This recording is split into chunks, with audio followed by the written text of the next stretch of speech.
Salam sejahtera, terima kasih karena bersama dengan saya di Nazilin Unity Channel. Saya tertarik dengan satu hantaran oleh Datu Dr. Ismail Saleh di Facebook beliau dengan menulis tajuk caption penunggang isu masa jadi kerajaan depa cadang URA. Bila jadi pembangkang, depa pula bantah URA.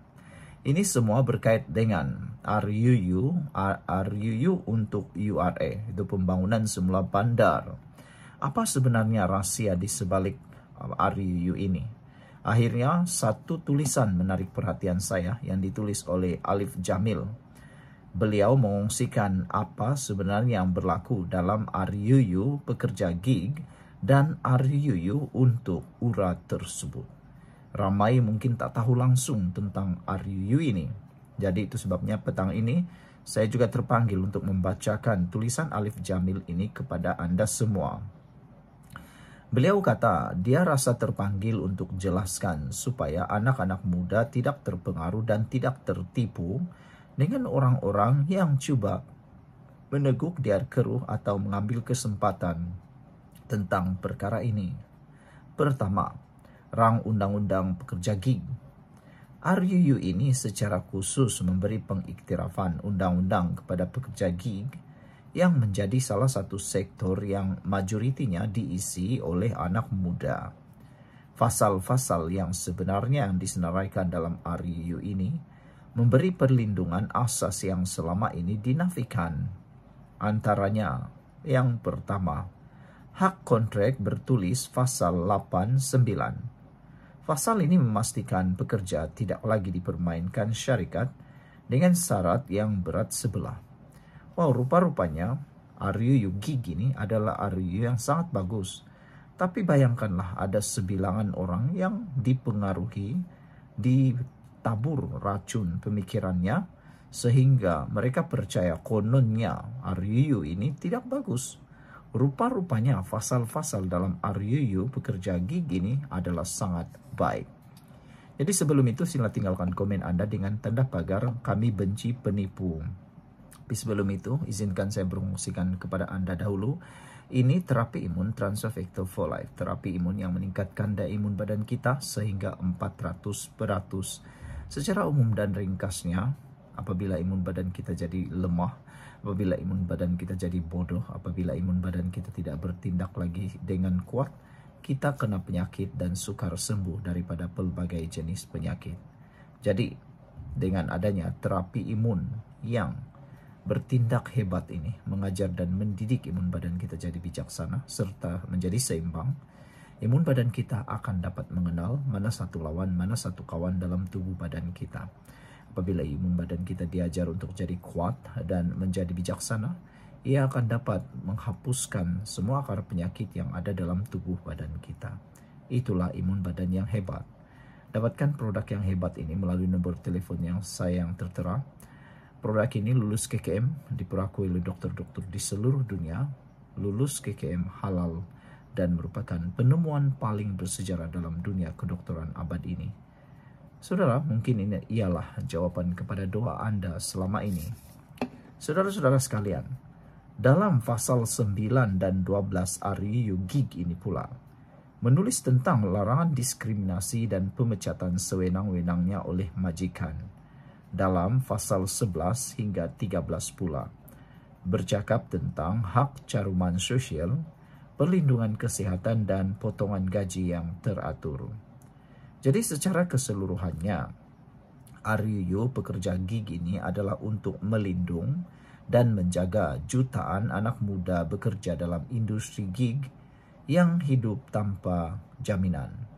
Bila sakit, eksiden, tak ada safety yang boleh menjamin mereka, kata beliau. Dengan adanya RUU ini, ia buat pertama kalinya meletakkan rider seperti Foodpanda, Grab, Lalamove dan freelancer digital di bawah perlindungan undang-undang dengan hak yang jelas. Kontrak kerja diwajibkan bertulis supaya majikan tak boleh tipu syarat sesuka hati. Larangan diskriminasi dan penindasan.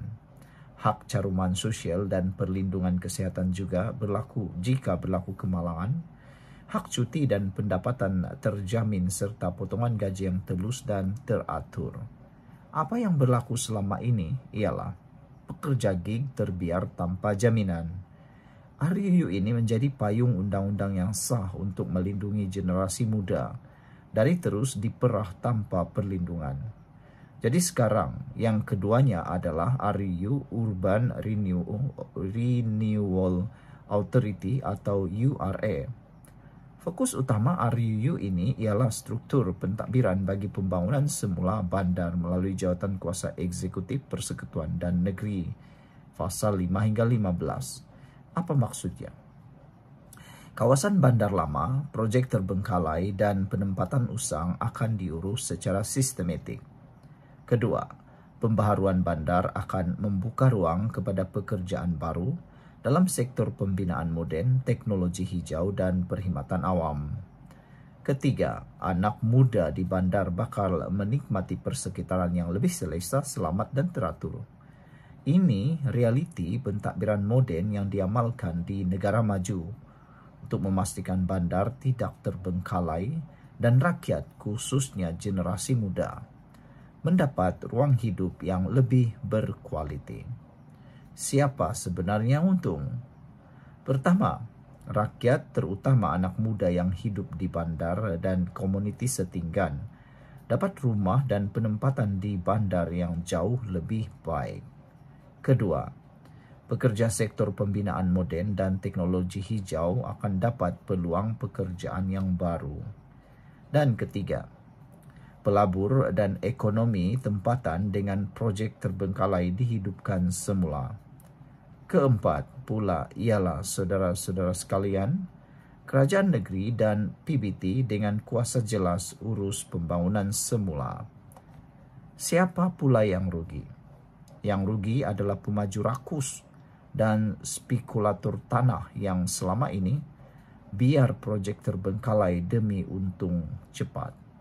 Dan yang akan hancur nanti adalah pembangkang, khususnya mereka-mereka yang kononnya menjadi hero kerana apabila hidup rakyat khususnya anak muda lebih baik di bawah kerajaan madani, PN akan kekal sebagai pembangkang sehinggalah sampai bila-bila.